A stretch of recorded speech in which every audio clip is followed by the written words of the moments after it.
Hey everyone, Matt here from Doctor Running, and today we're going to do a full review of the Hoka Mafate X. Now this is a new trail shoe to the Hoka lineup. It's supposed to be kind of like a trail version of the Skyward X with some slight differences. Super tall, obviously for trail, super tall stack height, a Piba foam top layer as a carbon fiber plate, and a supercritical EVA bottom layer with some really intense lugs, not intense, but some decent lugs on the bottom to make it a shoe meant for ultra marathon, longer trail efforts, gravel, like long efforts on gravel. And I've had the fortune, now that I live in the Newburgh, Chehalem, Sherwood area in Oregon, that I have access to all those things to go and test out, hey, how is this shoe doing? How does it feel? As you can see by the amount of mud I've got on this shoe already. But what I really want to get out of this is talking to you about what this shoe is, who it might be best for, and then some commentary on adding stiffness biomechanically and what that really does. So let's start off with specs first. My men's size 10 is coming in at 12.4 ounces or about 350 grams. So definitely heavy for any kind of shoe. Stack height is 49 millimeters in the heel, 41 in the forefoot for an 8 millimeter drop, although it feels much lower than that. Kind of feels more like a 5 to 6 millimeter drop shoe, but those are the specs I have. That's what I've gotten.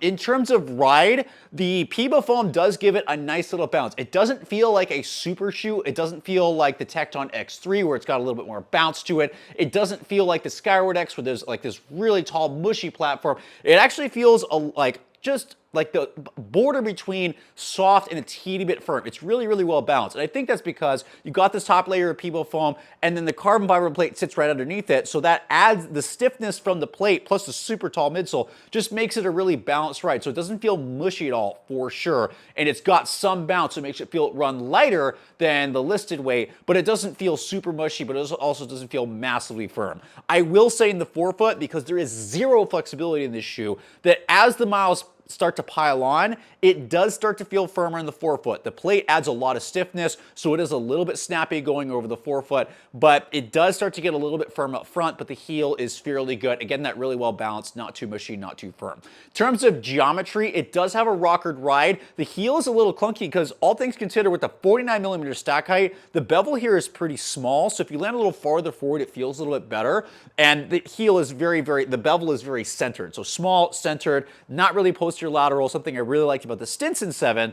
So if you land more on your heel, it's going to feel a little clunky unless you're on softer terrain, which I noticed. Whereas if you're on road, which I've taken this road, gravel, dirt, road, it's a little bit clunky in the heel. Once you get on softer surfaces, it's totally fine, grips really, really well.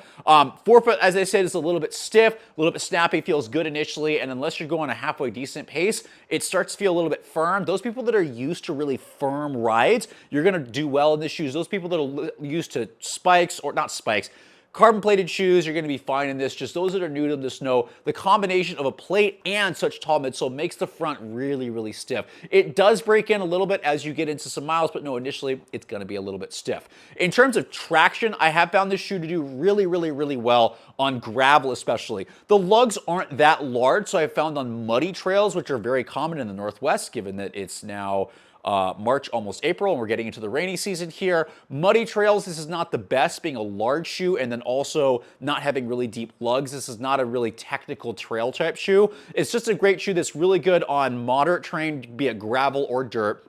Typically going a little bit more flat. I found that hillier courses, this shoe struggles just a little bit just because it is so stiff that trying to get uphill just feels a little bit uncomfortable, and kind of going downhill also, it's not terrible, but the heel transition isn't the best going down steeper stuff. So really best for more moderate and not as steep areas and trails and gravel stuff. I will say gravel, it does really well because sometimes having really deep lugs on gravel is not the best, but a lot of the gravel trails and roads here in the Chehalem area has been really great, especially if it's kind of either a gradual uphill or some flat stuff to be able to grind out some miles. It does feel fine for that. This shoe can also handle road easily just because the stack height is so tall, you won't feel the lugs underneath. It's been totally fine, which does make it a great option. If you got to go through a couple different terrains, like I have to go through some road to get to trail or get to gravel, it does actually really, really well. So really decent hybrid shoe for those that need to get through a couple different types of terrain, but not really great on the more extreme ones.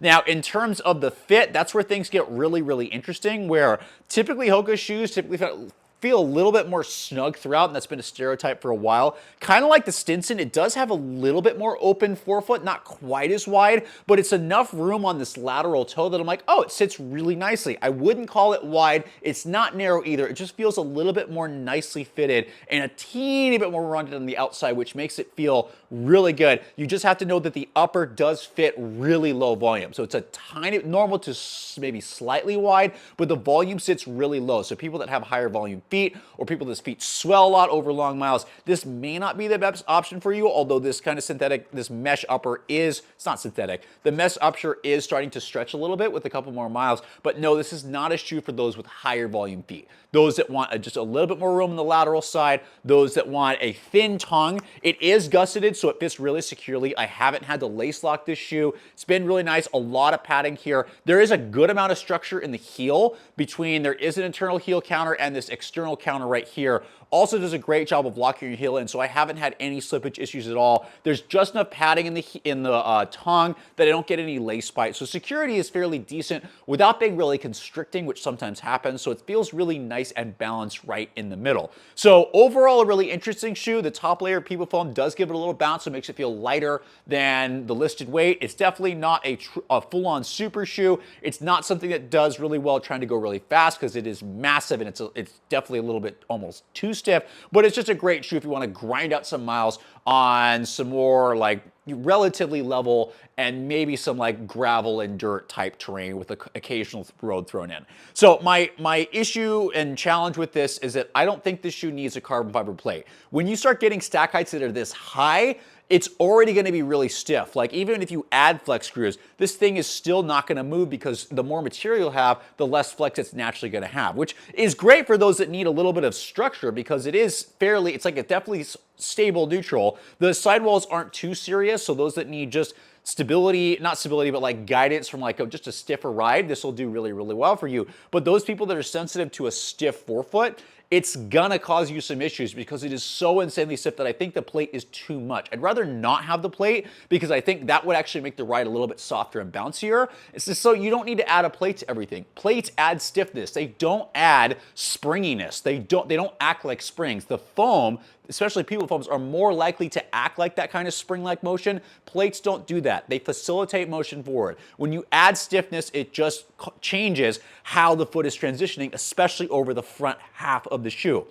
So some people that maybe are really sensitive to stiffness or are already a little bit stiff, what's going to end up happening with a shoe that you added a carbon fiber plate that's already super tall in the midsole is you're going to get either an early toe off right here or early heel off where your heel's going to come up, or as you get a little more tired, if your calves are really stiff, you might even get a little bit of knee hyperextension. So those groups that are sensitive to that, this may not be the best option. I have noticed my knees starting to bug me a little bit because my calves are really stiff. And when I have a shoe that's too stiff on top of that, it causes me, as I get to that second half of my foot being on the ground, called stance phase, it causes me just to hyperextend a little bit.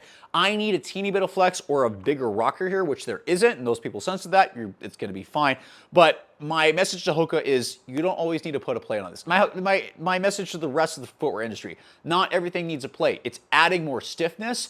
If you don't want to end up firming the shoe up, which a plate will do, or overly stiffening that, that's something you need to think about. Again, it's not necessarily bad for everyone. Just know that more stiffness isn't better. Your goal should be finding the optimal stiffness that works for the greatest number of people. And I think this shoe is a little bit stiff, so those people that want that, that's where this shoe is going to come in and work really well, especially over longer distances. But interesting shoe. I've got about 30 miles on it. Durability is doing really well. I'm going to continue to get a couple miles on it and maybe even do a comparison review with the Hoka Stinson 7 because there are some similarities between the two of these, but also some significant differences. Please let me know in the comments below. Have you tried this shoe? Do you agree with what I'm saying? Do you disagree? What are your thoughts on stiffness and carbon fiber plates? Do we need them in every shoe? Do we not? What do you think? And last but not least, really hope this helps you kind of find the shoes that are working best for you and keeps you as healthy as you can be.